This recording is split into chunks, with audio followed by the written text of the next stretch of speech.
Hello दोस्तों, आपका ज्ञान शुक्ला लर्निंग में स्वागत है।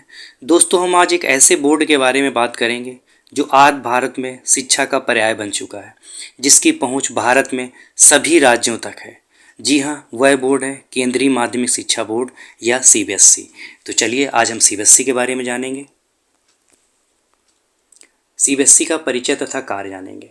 पहला पॉइंट है, सीबीएसई का फुल फॉर्म है central board of secondary education. Full form क्या है? Central board of secondary education. दूसरा पॉइंट है, हिंदी में इसको केंद्रीय माध्यमिक शिक्षा बोर्ड कहा जाता है। ठीक है, हिंदी में क्या कहते हैं इसको? केंद्रीय माध्यमिक शिक्षा बोर्ड। अगर इसकी स्थापना की बात करें तो इसकी स्थापना 3 नवंबर 1962 को हुई थी। 3 नवंबर 1962 को इसकी स्थापना हुई थी। सीबीएसई के स्कूलों में शिक्षा के दो माध्यम हैं, हिंदी और अंग्रेजी।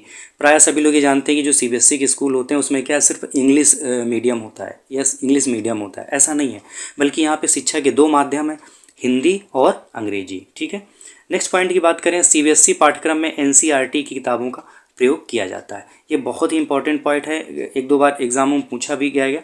सीबीएसई जो है कौन सी किताबों का प्रयोग करता है? तो एनसीईआरटी की किताबों का ये प्रयोग करता है। नेक्स्ट पॉइंट लेते हैं, सीबीएसई का ध्येय वाक्य क्या है? क्या है? अस्तो मा सद्गमय। अस्तो मा सद्गमय, जिसका अर्थ है हे प्रभु हमें सत्य की ओर ले चलो। अगर पूछा जाए सीबीएसई का ध्येय वाक्य क्या है तो आप क्या बताएंगे? अस्तो मा सद्गमय, जिसका हिंदी में अर्थ है हे प्रभु हमें सत्य की ओर ले चलो। सीबीएसई क्या करता है? एनसीईएफ 2005 को फॉलो करता है। अब एनसीईएफ 2005 क्या है, मैंने अपने चैनल में पढ़ाया हुआ है। एनसीईएफ जो आधारित था वो शिक्षा बिना बोझ पे आधारित था। ठीक है, शिक्षा बिना बोझ के, लर्निंग विदाउट बर्डन, जो बच्चों के ऊपर बस्ता इतना बड़ा होता है उस पर था कि इसका बस्ता को किस तरह कम किया जाए। तो सीबीएसई किस पर आधारित है? एनसीईएफ 2005 को फॉलो करता है। ठीक है, नेक्स्ट पॉइंट है, नीट जेई आदि का पाठ्यक्रम सीबीएसई से पूरी तरह मेल खाता है। जो नीट और जेई एग्ज़ाम होते हैं इंजीनियरिंग के, इनका पाठ्यक्रम सीबीएसई से पूरी तरह मेल खाता है। इसका एक पॉपुलरिटी का कारण है कि ये भी है।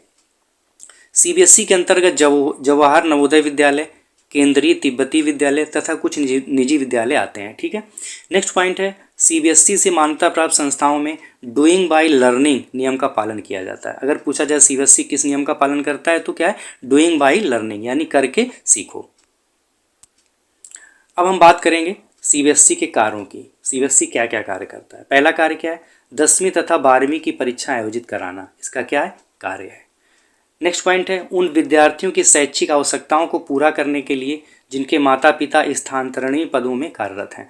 दूसरा क्या है, सबसे बड़ी समस्या क्या होती थी, मान लीजिए किसी के पिताजी किसी सरकारी नौकरी में, उनका ट्रांसफ़र किसी दूसरे राज्य में हो जाता था तो उनके बच्चों को पढ़ाई में बड़ी दिक्कत होती थी। लेकिन जो सीबीएसई है, चूँकि इसके विद्यालय क्या हर राज्य में, ठीक है, तो यहाँ से जब माता पिता का ट्रांसफ़र दूसरी जगह होता है तो बच्चों का भी ट्रांसफ़र उसी दूसरी जगह हो जाता है। इसका सिलेबस क्या है? सभी जगह सेम है और एक ही समय में लगभग समान रूप से पढ़ाया जाता है। नेक्स्ट पॉइंट है, पाठ्यक्रमों का निर्धारण करना राष्ट्र की अपेक्षाओं के अनुरूप। ये एक दूसरा इसका काम क्या है? ये पाठ्यक्रमों का निर्धारण करता है, जो राष्ट्र की ज़रूरतें हैं उसके आधार पर क्या करता है? ये पाठ्यक्रमों का निर्धारण करता है। नेक्स्ट पॉइंट क्या है? विद्यालयों को मान्यता प्रदान करना। ये तो बहुत कॉमन सा पॉइंट है, कोई भी बोर्ड होगा तो विद्यालयों को मान्यता भी प्रदान करेगा। ठीक है, नेक्स्ट पॉइंट की बात करें, इन कार्यों के अतिरिक्त सीबीएसई कुछ प्रतियोगिता परीक्षाओं का भी आयोजन करता है, जैसे सीटेट, नेट आदि। इनकी भी परीक्षाएं क्या करता है? सीबीएसई कराता है। तो ये था टॉपिक हमारा सीबीएसई। आशा करते हैं आपको समझ में आया होगा। और एक चीज़ और भी है, ये जो टॉपिक है नई शिक्षा नीति में बीए फर्स्ट सेमेस्टर में आपका एजुकेशन में सम्मिलित है। तो आशा करते हैं टॉपिक आपको समझ में आया होगा। धन्यवाद।